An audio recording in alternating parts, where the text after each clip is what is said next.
Assalamu alaikum. I'm honored to be given the opportunity to speak on this panel alongside my special rapporteur colleagues at this important conference held in the spirit and legacy of Asma Jahangir, who, among many other great achievements, was one of our most distinguished and inspiring predecessors. Since my mandate is human rights in Afghanistan, it's been suggested that I might address in this session on Pakistan's international human rights obligations, the impact of Pakistan's policies on Afghanistan. This is a very complicated political subject, so I'll confine my remarks to an area where Pakistan's policies are affecting Afghans who reach out to me daily from Afghanistan, Pakistan, and elsewhere, often in fear and distress, refugees and immigrants. As everyone knows, for the second time in 30 years, Afghanistan finds itself in the grip of the Taliban, a ferocious theocratic regime hell-bent on creating its version of an Islamic emirate at great cost to the human rights of its citizens, particularly women and girls, half of the population that it appears to be trying to crush, albeit unsuccessfully, due to their courage and resilience. The Taliban openly treats universal human rights with disdain and as a Western conspiracy, including this week when Human Rights Watch released its annual World Report. In reference to Pakistan's obligations, I'd like to begin by recognizing with appreciation the support the government and people of Pakistan have shown to Afghans over more than 4 decades. Few countries have hosted such large numbers of refugees for such a prolonged period, often with very limited international support and amid their own economic, security, and social challenges. Pakistan opened its borders, schools, hospitals, and communities to Afghans fleeing war, persecution, and instability. That record of hospitality and regional solidarity deserves recognition and respect. However, today we are facing a moment of profound strain, not only for Afghans, but for Pakistan, the wider region, and the international protection system as a whole. From neighboring countries, especially Pakistan and Iran, large numbers of Afghans are returning to their country despite the situation there. In principle, the return of refugees should be a moment of dignity, the end of exile and the beginning of recovery. But returns taking place today are unfolding in a very different manner. According to UN data, more than 2 million Afghans have returned or been forced to return to Afghanistan just last year, including hundreds of thousands from Pakistan alone. Many have returned via deportation or under pressure, especially fear of arrest, rather than through genuinely voluntary and dignified choice. For many families, return has meant renewed replacement rather than a durable solution. This raises serious human rights concerns, particularly the risk of refoulement, the prohibition on returning individuals to situations where they face persecution, torture, or other irreparable harm. This principle is not abstract. It's a safeguard rooted in customary international law and applies regardless of a person's migration or documentation status. Of course, Pakistan has the sovereign right to regulate migration and to enforce its domestic laws. The current framework of returns is grounded in national legislation, including the Foreigners Act of 1946 and the Illegal Foreigners Repatriation Plan of 2023. At the same time, UN and other analyses indicate that the implementation of this framework has raised serious concerns, particularly where distinctions between undocumented migrants and long-standing registered refugees have become blurred and where access to individual assessments and remedies has been limited. I pause to note that while I use the word return, as many of you are well aware, many of the people who are displaced over the border were born and have lived their entire lives in Pakistan. They're educated here, they have businesses here, they've had children here, their social networks here. Some have been uprooted, having never even visited Afghanistan before, and having lost their social and family support in that country. It's important to note that although Pakistan is not a party to the 51 Refugee Convention, it's historically allowed proof of registration card holders issued with UNHCR support to remain and be protected from deportation. Recent reports that registered individuals are also affected by enforcement measures have contributed to fear and uncertainty among Afghan communities and humanitarian actors alike. UN's reporting is clear. Afghanistan is not safe for many people to return to.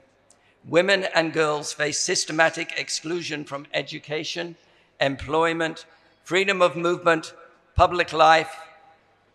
Journalists, human rights defenders, former government officials, ethnic and religious minorities, and others perceived as dissenters face threats, arbitrary detention, and violent reprisals. UNAMA and others have documented cases of torture, ill treatment, and intimidation experienced by individuals after they return. Children are deeply affected. Returns disrupt education, increase exposure to child labor and early marriage, and heighten risks of trafficking and exploitation. International human rights law is clear that decisions affecting children must be guided by their best interests, a principle that becomes difficult to uphold in rapid, large-scale return processes. In that vein, concern arises not only under refugees law, but also under international human rights law. Pakistan is a state party to the International Covenant on Civil and Political Rights and the Convention on Torture. States under these conventions, states must not transfer any individual to another country where there are substantial grounds for believing that they would face a real risk of torture, cruel or inhuman or degrading punishment or other irreparable harm. These obligations are absolute and non-derogable, regardless of migration or documentation status. They're reinforced by Pakistan's obligations under other human rights treaties to which it's a party, including, as I mentioned, the Convention on the Rights of the Child and the Convention on the Elimination of All Forms of Discrimination Against Women. UN, NGO, and media reporting has consistently shown that individuals associated with the former Afghan government and security forces, as well as I mentioned, other categories, in particular women and girls, and LGBTI persons, and members of ethnic and religious minorities, face heightened risks of persecution, arbitrary detention, torture, enforced and violent reprisals upon return, notwithstanding announced general amnesties. These findings underscore the necessity of an individualized, fair, and effective risk assessment before any return decision is taken, particularly where removal would expose individuals to foreseeable and irreparable human rights harm. And at the same time, Afghanistan is grappling with overlapping crises. Severe food insecurity, prolonged drought, economic collapse, and shrinking civic space have left millions in need of humanitarian assistance. UN agencies and others are responding, but they are doing so with severely constrained resources. For example, UNHCR and ION have made clear that funding shortfalls are limiting their ability to respond effectively. I note that according to recent assessments, more than 17 million people in Afghanistan are acutely food insecure, with an estimated 4.7 million facing the highest levels of hunger. This brings me to a critical point: responsibility sharing. Since 2021, safe pathways for Afghans at risk have increasingly narrowed, leaving many stranded in neighboring countries, including Pakistan, with fewer durable options and prolonged uncertainty. In the United States, the Special Immigrant Visa Program, as well as other refugee referral pathways, have been suspended, effectively closing key routes to protection. In the United Kingdom, Afghan relocation schemes such as ARAP and ACRS are closed to new applicants or referrals and are now largely limited to previous identified cases. In Germany, while earlier humanitarian admission programs provided important protection opportunities, some programs have been ended, and admission for applicants who were invited by Germany to come to Pakistan to have their processing completed at the embassy in Islamabad have been left stranded in Pakistan amid concerns that guest house support may end soon. Some have been deported to Afghanistan, where a couple of weeks ago a guest house was raided by the Taliban, causing particular concerns for women, LGBT plus people, and ethnic and religious minorities. These challenges can't be addressed by a small number of states alone. They reflect a shared international responsibility, grounded in international human rights and refugee law, to ensure protection for individuals at real risk of persecution or retaliation. Meeting this responsibility requires renewed collective action and solidarity, including through the reopening and expansion of accessible and effective pathways, and through a willingness by states to demonstrate generosity in offering protection to Afghans at risk. In other words, while Pakistan deserves to be criticized, and in my view, the IFRP should be reversed or brought into line with Pakistan's human rights obligations, it should and must not be expected to carry this burden alone. Protracted displacement is a global challenge, and durable solutions require sustained international engagement. Member states must step up. Let me be clear: support for host countries isn't charity. It's a legal and moral responsibility embedded in the international system.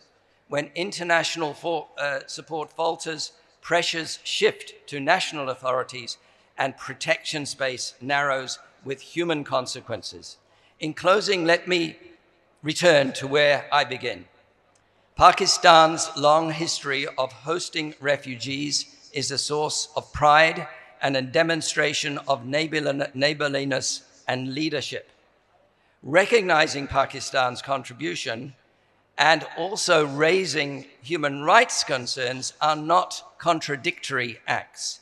They're part of the same commitment to uphold dignity, legality, and shared responsibility in times of uncertainty. That commitment reflects the values championed by Asma Jahangir, including putting victims and survivors at the center of our concerns. And it is those values that must guide us now. I thank you.